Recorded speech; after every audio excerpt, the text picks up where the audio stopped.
প্রিয় আমার সাধারণ ছাত্রছাত্রী ভাই বোনেরা, আমাদের সাধারণ ছাত্রছাত্রীর টোপের মুখে শামসুল আলম স্যার রাষ্ট্রবিজ্ঞান বিভাগের সহকারী অধ্যাপক, উনি আওয়ামী লীগের দালাল এবং কি ছাত্রলীগের অভিভাবক ছিলেন। উনি বঙ্গবন্ধু হল সুপার ছিলেন। উনি বিভিন্ন সময় বিভিন্ন দুর্নীতি কাজে অভিযুক্ত ছিলেন। আমরা সাধারণ ছাত্রছাত্রীদের পদত্যাগের দাবিতে উনি আজ সকালে পদত্যাগ করেছেন। তো এই পর্যায়ে আমাদের সামনে কথা বলবেন বঙ্গবন্ধু হলের একজন শিক্ষার্থী তাজুল ইসলাম তাজুল ইসলাম, তাকে তার মূল্যবান বক্তব্য রাখার জন্য অনুরোধ করা যাচ্ছে। আসসালামু আলাইকুম। আমরা দীর্ঘ ছাত্র আন্দোলনের পরে 5ই আগস্ট স্বাধীনতা লাভ করেছি দ্বিতীয়বারের মতো। এর মাধ্যমে দুর্নীতি খুনি সরকারকে আমরা পদত্যাগ করাতে বাধ্য করেছি। এই জন্য আমরা সমস্ত ছাত্রছাত্রী সহ সমস্ত জনতার প্রতি ধন্যবাদ জ্ঞাপন করছি। আজ আমাদের কলেজে যে সাধারণ সম্পাদক আমি মনোনীত ছিল, তার পদত্যাগের দাবিতে আমরা এখানে অবস্থান নিয়েছি এবং আমরা সফলতা পেয়েছি। এর জন্য অসংখ্য ধন্যবাদ সবাইকে। এই মুহূর্তে আপনাদের সামনে সংক্ষিপ্ত বক্তব্য রাখবেন মীর মোশাররফ হলের ছাত্র তারেক রহমান। আসসালামু আলাইকুম। আমরা দীর্ঘদিন আন্দোলন করে এই সাধারণ ছাত্র শিক্ষার্থীরা আন্দোলন করে এই সরকারকে, এই ফ্যাসিস্ট সরকারকে পতন ঘটাতে পেরেছি। এই সম্পূর্ণ কৃতিত্ব আমাদের ছাত্রদের, এবং আমরা চাই না যে আমাদের শিক্ষা প্রতিষ্ঠানে এই ফ্যাসিস্টের কোনো দোষর, কোনো দালাল থাকুক। ঠিক।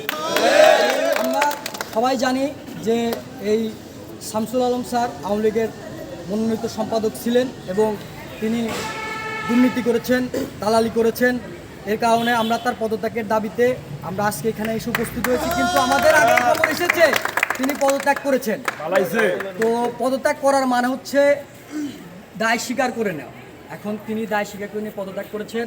আমরা সেই উপলক্ষে আমরা সাধারণ শিক্ষার্থীরা এখানে জড়ো হয়েছি, টোকন ভাইয়ের নেতৃত্বে এসেছি এখানে। তো আমরা এখন আমাদের কার্যক্রম, আমরা এই রাজবাড়ী সরকারি কলেজ দালাল মুক্ত এবং শিক্ষার পরিবেশ সুন্দর যাতে হয় সেই পক্ষে টোকন ভাইয়ের নেতৃত্বে আমরা সকলেই কাজ করবো ইনশাআল্লাহ। এই মুহূর্তে আমাদের মাঝে বক্তব্য রাখবেন কলেজ শাখা ছাত্র দলের সম্মানিত সভাপতি টোকন মন্ডল। বিসমিল্লাহির রহমানির রহিম। প্রিয় আমার ছাত্রছাত্রী ভাই বোনেরা, আজ 5ই আগস্ট ফ্যাসিস্ট সরকারের পদত্যাগের দাবি মধ্য দিয়ে আমরা নতুন একটা বাংলাদেশ পেয়েছি। এই বাংলাদেশ শুধু ছাত্রদের বাংলাদেশ। এখানে আমরা দেখেছি যখন কোঠা আন্দোলন করেছি, কোঠা আন্দোলনের মাধ্যমে ছাত্ররা জীবন দিয়েছে, রক্ত দিয়েছে, তারা এই বাংলাদেশের স্বাধীনতা এনেছে।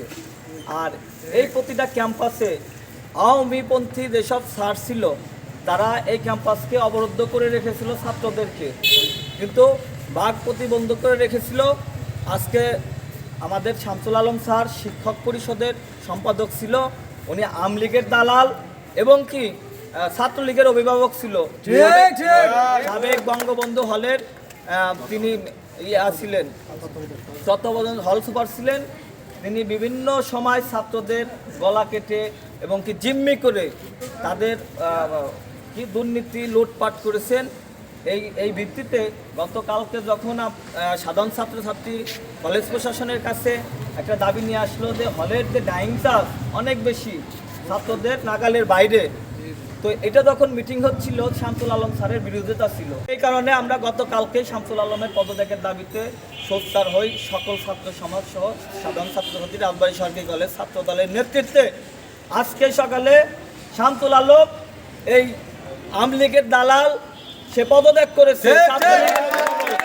এটা শুধু ছাত্র দলের বিজয় না, এটা সাধারণ ছাত্রছাত্রী সহ সকল কলেজে সকল ছাত্রছাত্রীর বিজয়। এটা বেশি কথা বলবো না, আপনারা যারা আসছেন সবাইকে ধন্যবাদ।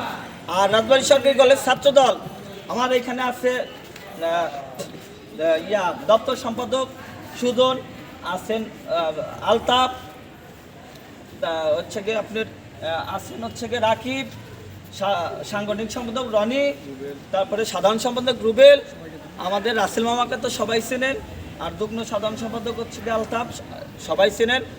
এই রাজবাড়ী সরকারি কলেজ ছাত্রদল সর্বদা ছাত্র ছাত্রীর পাশে আছে, থাকবে ইনশাল্লাহ, ইনশাল্লাহ থাকবে। এবং কি যে কোনো প্রয়োজনে আপনারা ছাত্রদলকে নক করবেন, আপনাদের পাশে থাকবে। তবে একটা মেসেজ দিতে চাই যে এই হোস্টেলগুলো ছাত্রলীগ মুক্ত করবেন। আপনাদের যে ছাত্রদলের রাজনীতি করতে হবে এমন কোনো মেসেজ আমাদের পক্ষ থেকে নাই, সবাই আজ থেকে মুক্ত, হলগুলো মুক্ত। আপনারা সবাই দারদার স্থান থেকে রাজনীতি করতে পারবেন, কিন্তু দুইটা বিষয় থাকতে পারবে না, এক হলো ছাত্রলীগ, এক হলো নাস্তিক, আর এক হলো নাস্তিক। নাস্তিকরা চাইবে এই দেশের যে স্বাধীনতাকামী ছাত্রদের মধ্যে আবার বিবাদ সৃষ্টি করতে, আর ছাত্রলীগ এই তাজা রক্তের উপর পাড়া দিয়ে তারা আবার রাজনীতি করবে। এটাকে আপনারা চান? আবার কোনো মায়ের বুক খালি হোক, এটাকে আপনারা চান? আমার কোনো ভাই এই পৃথিবী থেকে বিদায় নেই, এটা কি চান? আমার কোনো বোন তার ভাইকে হারাক, এটা কি আপনারা চান? সেই কারণে এই কলেজের ছাত্রলীগ এবং কি নাস্তিক দুইটা রাজনীতি আপনাদের বঞ্চিত করতে হবে, ঘোষণা দিতে হবে যে এই কলেজে হবে না এদের রাজনীতি। তাছাড়া আপনারা যে কোনো মতবাদের রাজনীতি করতে পারেন, স্বাধীন আপনারা আসতে। ছাত্রদল প্রতিহিংসা রাজনীতি করে না, জিয়াউর রহমানের আদর্শে গড়া ছাত্রদল। ছাত্রদল বাংলাদেশের একটা রোল মডেলের রাজনীতি সামনে করবে, এই বলে আমার বক্তব্য শেষ করছি। সবাইকে ধন্যবাদ। বাংলাদেশ জাতীয়তাবাদী ছাত্রদল।